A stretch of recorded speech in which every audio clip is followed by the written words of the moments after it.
In this video I will show you how to make two virtual machines talk with each other in VMware Workstation.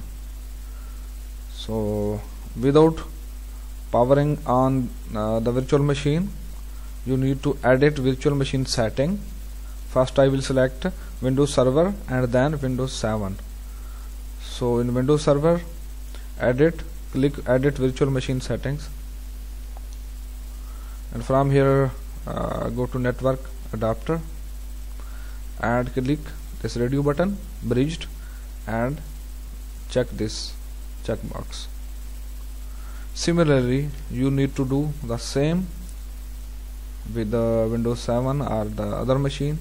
Again go to network adapter and do the same. In this way, not only these two machines will communicate with each other, but also they can communicate with the physical network. So now I will power on these machines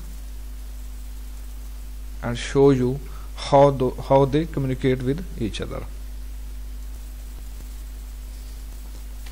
So now we check which IP address these two machines have, and this machine is 10.10 192.168.10.10, and this machine IP address is let me check,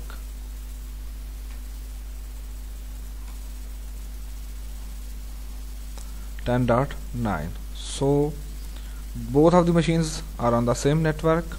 They must communicate with each other. They must ping each other. 192.168.10.10, and it must ping this